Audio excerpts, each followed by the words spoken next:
اور چیلنج کر رہا ہوں وسیم رضوی کو کہ تم اپنے مقصد میں کبھی بھی کامیاب نہیں ہو سکتے ہو۔ اور وسیم رضوی آپ سنو، جن جن آیتوں پر آپ کو اعتراض ہے، اب آج تک کو بائٹ دینے کے بجائے ملت ٹائمز کے کیمرے پر آپ تشریف لائیں، بات چیت کریں ہمارے ساتھ، آپ انٹرویو میں آئیں، اپنے سوال رکھیں، ہم آپ کے ہر سوال کا جواب دیں گے، بشرطے کہ آپ میں بات سننے کی ہمت ہو، آپ سچ جاننا چاہتے ہوں، آپ RSS اور سنگ کے اشارے پر کام نہ کر رہے ہوں، ہم آپ کو بتائیں گے سچائی کیا ہے، اور آپ کو ذلیل و خوار ہونا پڑے گا اور رسوا ہونا پڑے گا، اور پوری دنیا سچائی دیکھے گی۔ کریم کی حفاظت کی ذمہ داری خود اللہ تعالیٰ نے لے رکھی ہے۔ اِنَّا نَحْنُ نَزَّلْنَا الذِّكْرَ وَإِنَّا لَهُ لَحَافِظُونَ، قرآن کریم کی آیت ہے کہ ہم نے اسے نازل کیا اور ہم حفاظت کرنے والے ہیں، اور لاکھوں کروڑوں اربوں بچے ایسے ہیں، لوگ ایسے ہیں جن کے سینے میں قرآن کریم محفوظ ہے۔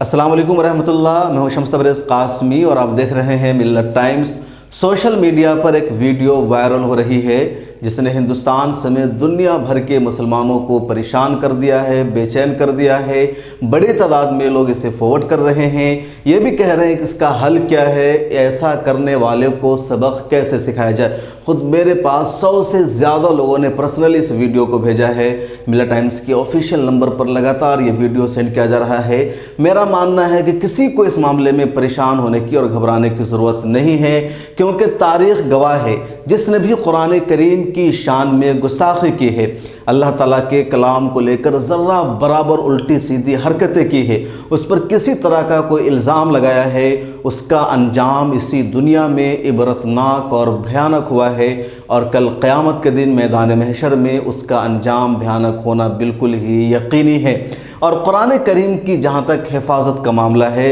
تو صرف قرآن کریم دنیا کی واحد کتاب ہے جس کی حفاظت کی ذمہ داری خود اللہ رب العزت نے لی ہے۔ قرآن کریم میں صاف لفظوں میں ارشاد فرمایا ہے، اِنَّا نَحْنُ نَزَّلْنَا الذِّكْرَ وَإِنَّا لَهُ لَحَافِظُونَ، کہ قرآن کریم کو ہم نے ہی نازل کیا ہے اور ہم ہی اس کی حفاظت کرنے والے ہیں۔ یہ کوئی پہلا موقع نہیں ہے، بلکہ اس سے پہلے بھی ہزاروں لوگوں نے ایسی حرکتیں کی، کسی نے قرآن کریم کے نسخے کو جلایا، کسی نے قرآن کریم کو نظر آتش کیا، کئی طرح کی سازشیں رچی گئی، پریس پر پابندی لگا دی گئی، لیکن قرآن کریم کا سلسلہ بڑھتا رہا، قرآن کریم کی تعلیمات عام ہوتی رہی، اور آج بھی لاکھوں کروڑوں لوگ قرآن کریم کو پڑھ رہے ہیں، اور قرآن کریم ان کے لیے مشعل راہ ہے۔ حالیہ دنوں میں قرآن کریم کی شان میں جو شخص گستاخی کر رہا ہے اس ملعون کو آپ اسکرین پر دیکھ سکتے ہیں، اس کا نام ہے وسیم رضوی۔ یہ سڑا ہوا شیعہ ہے، لیکن شیعوں نے بھی اس کے خلاف کفر کا فتویٰ لگا رکھا ہے۔ یہ شخص حکومت وقت کی چاپلوسی میں انتہا کو اور حد کو پار کر چکا ہے، حالانکہ جن کے اشارے پر یہ سب کام کر رہا ہے، جن کو خوش کرنے کے لیے شخص لگاتار ایسی حرکتیں کر رہا ہے، اس نے بھی اس پر اپنی گرفت مضبوط بنا لی ہے، اور اب CBI نے اس پر شکنجہ کسنا شروع کر دیا ہے۔ پچھلے دنوں بھی اس کا جیل جانا یقینی ہو گیا تھا، لیکن بہت زیادہ چاپلوسی اور درباری کرنے کی وجہ سے اسے کسی حد تک چھوٹ مل گئی، ضمانت پر اسے رہائی مل گئی، لیکن اب لگتا ہے اس کا جیل جانا اور وہاں سرنا یقینی ہو چکا ہے، کیونکہ اس نے اللہ تبارک و تعالیٰ کے کلام قرآن مجید کے بارے میں کہا ہے کہ قرآن کریم کی 26 آیتیں ایسی ہیں جس میں نفرت، تشدد اور قتل و غارت گری کے بارے میں باتیں کی گئی ہے،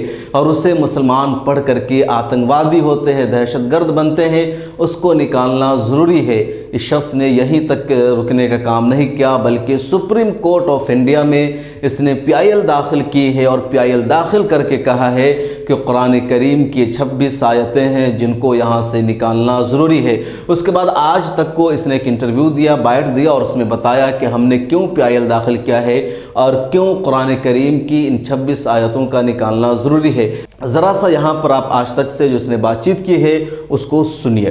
پروفٹ محمد کے بعد پہلے خلیفہ ابو بکر، دوسرے خلیفہ عمر اور تیسرے خلیفہ عثمان دوارا قرآن کو کلیکٹ کر کے اور اس کو جاری کیا گیا ایک کتابی شکل میں۔ قرآن کے اندر کچھ آیتیں ایسی ہیں جو آتنک کو بڑھاوا دیتی ہیں، وائلنس ٹیچنگ ہم کہیں اس کو ایک طرح سے، وہ قرآن کے اندر اس طرح کی باتیں ہیں، اور بہت اچھی باتیں بھی ہیں جو انسانیت کے لیے ہیں. تو اللہ کے میسج دو طرح کے نہیں ہو سکتے. تو یہ تین جو خلیفہ تھے انہوں نے طاقت کا استعمال کرتے ہوئے قرآن کے اندر امینڈمنٹ کر کے اس طرح کی آیتوں کو ڈال کر قرآن شریف کو دنیا کے لیے جاری کیا اور اسی کا سہارا لے کر پوری دنیا میں آگے بڑھے ہیں طاقت کے دم پر اسلام کو پھیلانے کے لیے. کوئی بھی دھرم محبت سے پھیلایا جا سکتا ہے، طاقت کے دم پر نہیں پھیلایا جا سکتا. اور اس وجہ سے آج اسلام کو پھیلانے کے لیے جو قرآن کے اندر امینڈمنٹ کیے گئے تھے، جو اس طرح کے میسیجز ڈالے گئے تھے، جو وائلنس کو بڑھا رہے تھے، جو ظلم و زیادتی کر رہے تھے، آج اس کا فائدہ آتنکوادی اٹھا رہے ہیں. مدرسوں کے ذریعے عام مسلمانوں کے بچے اس کو پڑھ رہے ہیں اور ان کا ذہن جو ہے وہ کٹر پنتھ کی طرف بڑھ رہا ہے. تو یہ بہت نقصان دہ. بہت سی ایسی باتیں ہیں جو ہم نے اپنی PIL میں لکھی ہیں، لیکن کیونکہ ابھی ہم نے PIL داخل کی ہے، کورٹ میں پینڈنگ ہے، وہ باتیں ہم کھل کر نہیں بتا سکتے. لیکن ہمیں امید ہے کہ یہ چیزیں کورٹ کو اس میں انٹرفیرنس کرنا چاہیے. ہماری دیش کی سرکشا سے جڑا معاملہ ہے. ان 26 آیتیں جو وائلنس کی ٹیچنگ ہے اسلام کے اندر، جو پوری دنیا میں آتنک کا سبب بنی ہوئی ہیں، ان کو قرآن سے ریموو ہونا چاہیے. یہ شخص قرآن کریم کی جن 26 آیتوں کے بارے میں بات کر رہا ہے وہ دراصل اس کی جہالت ہے، ناخواندگی ہے، ان پڑھ ہونے کی علامت ہے. کیونکہ قرآن کریم میں امن اور انسانیت کی تعلیم دی گئی ہے، سلامتی کا سبق پڑھایا گیا ہے. قرآن کریم نے کہیں بھی انتہا پسندی کی بات نہیں کی ہے. اور جن آیتوں کے بارے میں اس نے تذکرہ کیا ہے وہ سب آیتیں ایک مخصوص پس منظر میں ہے، دفاع میں ہے، اور وہاں ایک مخصوص لوگوں کو ٹارگٹ کیا گیا ہے. اور اس سے مراد تو بالکل بھی بھارت کے ہندو نہیں ہیں، بلکہ کفار سے مراد وہ لوگ ہیں جو حضور صلی اللہ علیہ وسلم کو اور مسلمانوں کو مدینہ ہجرت کر جانے کے باوجود پریشان کر رہے تھے. وہ اس بات پر اصرار کر رہے تھے مسلمانوں کو کہ وہ دوبارہ کفر کو اختیار کر لیں،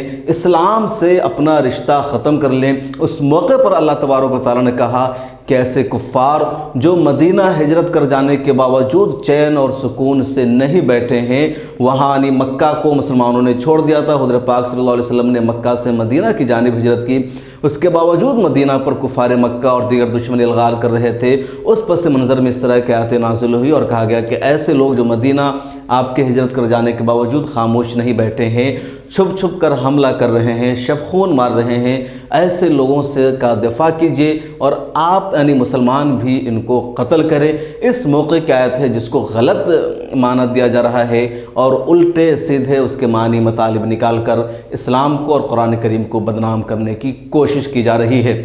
اس شخص کا انجام یقیناً بھیانک ہوگا. اس موقع پر ایک نیوز بھی آپ سے شیئر کرنا ضروری ہے کہ ہندوستان کے مسلمانوں میں، ملی تنظیموں میں، جماعتوں میں اس واقعے کو لے کر بے چینی ہے. کافی تعداد میں لوگ اس کو شیئر کر رہے ہیں. لوگ یہ بھی کہہ رہے ہیں کہ اس کا حل کیا نکلے گا، کیسے اس کا مقابلہ کریں. کچھ لوگ پروٹیسٹ کرنے کی تیاری کر رہے ہیں، کچھ لوگ سپریم کورٹ جانے کی تیاری کر رہے ہیں، کچھ لوگ اس کے خلاف کیس کرنے کی تیاری کر رہے ہیں. اس سلسلے میں All India Muslim Personal Law Board نے اپنا ایک پریس ریلیز جاری کیا ہے. پریس ریلیز جاری کر کے All India Muslim Personal Law Board کے جنرل سیکریٹری امیر شریعت مولانا محمد ولی رحمانی نے اس گستاخی کی، وسیم رضوی کی اس حرکت کی شدید مذمت کی ہے. مذمت کرنے کے علاوہ انہوں نے تمام ملی تنظیموں سے اور مسلمانوں سے اپیل کی ہے کہ کسی طرح کا کوئی پروٹیسٹ نہ کریں، کوئی احتجاج نہ کرے، کوئی ہنگامہ نہ کرے،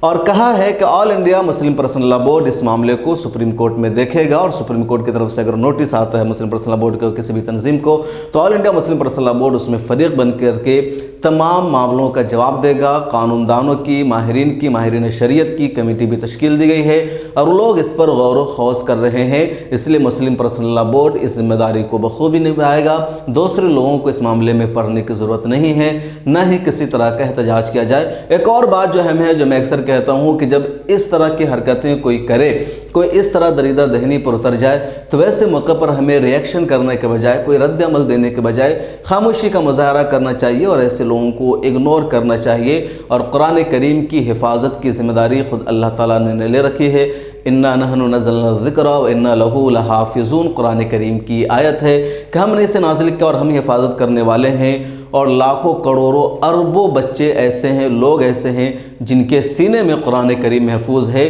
قرآن کریم دراصل اس نسخے کا نام نہیں جو آپ کو چھپا ہوا ملتا ہے، بلکہ قرآن کریم وہ ہے جو الحمدللہ رب العالمین سے شروع ہوتا ہے اور والناس پہ ختم ہوتا ہے، اور وہ قرآن کریم کہیں لکھا ہوا ہے، کہیں سینے پر محفوظ ہے، کہیں آڈیو میں محفوظ ہے، کہیں ویڈیو میں محفوظ ہے۔ تو وسیم رضوی تم جیسے لوگ کہاں کہاں قرآن کریم کی آیتیں نکالنے کی کوشش کرو گے، کبھی اپنے مقصد میں کامیاب نہیں ہو پاؤ گے۔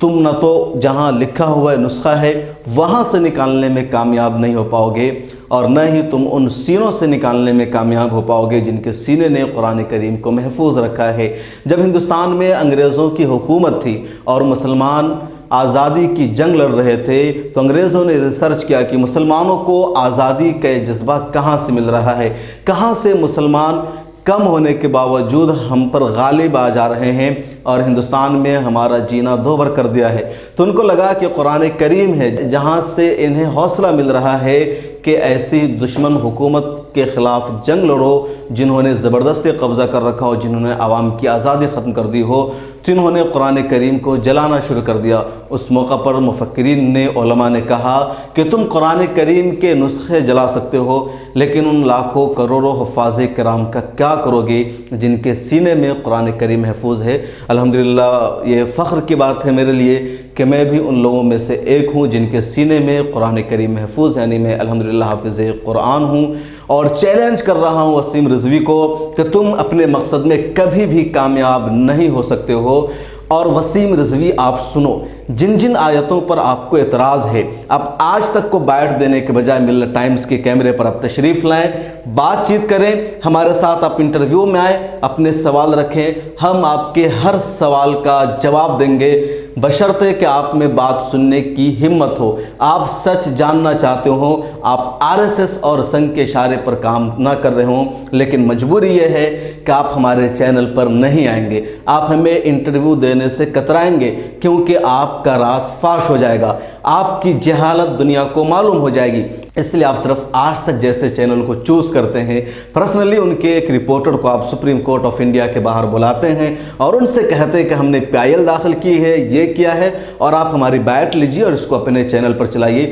واقعی اگر آپ کے اندر ذرہ برابر بھی غیرت ہے، ذرہ برابر بھی کانسٹیٹیوشن آف انڈیا سے، اسلام سے، قرآن سے اور سچائی سے محبت ہے، تو آپ ملت ٹائمز پہ تشریف لائیے اور اپنے سوال رکھیے، آپ کے ہر سوال کا ہم جواب دیں گے اور آپ کو بتائیں گے کہ قرآن کریم کی 26 آیتوں میں کیا کہا گیا ہے۔ لیکن مجھے لگ رہا ہے کہ آپ نہیں آئیں گے، لیکن میرا آپ کو چیلنج ہے، اگر واقعی آپ میں اندر ذرہ برابر بھی جرأت ہے، ہمت ہے، سچ کا سامنا کرنا چاہتے ہیں، تو ہماری کھلی دعوت ہے کہ ملت ٹائمز کو انٹرویو دیجئے، ملت ٹائمز کا آپ پلیٹ فارم شیئر کیجئے، ہم آپ کو بتائیں گے سچائی کیا ہے، اور آپ کو ذلیل و خوار ہونا پڑے گا اور رسوا ہونا پڑے گا، اور پوری دنیا سچائی دیکھے گی کہ قرآن کریم کے 26 آیتیں جن کے بارے میں یہ کہا گیا ہے کہ یہاں دہشت گردی کی بات کی گئی ہے یا وائلنس کیا گیا ہے، دراصل وائلنس نہیں، امن و سلامتی کی بات کی گئی ہے، کیونکہ جب کسی اسٹیٹ پر، کسی علاقے پر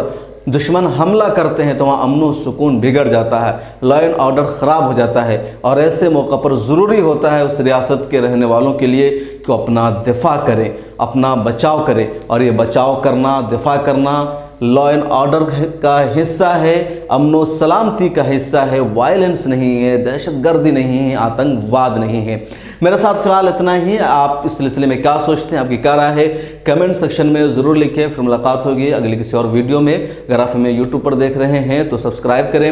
فیس بک پر دیکھ رہے ہیں تو پیج کو لائک کریں۔ ملت ٹائمز کو آپ کی ضرورت ہے،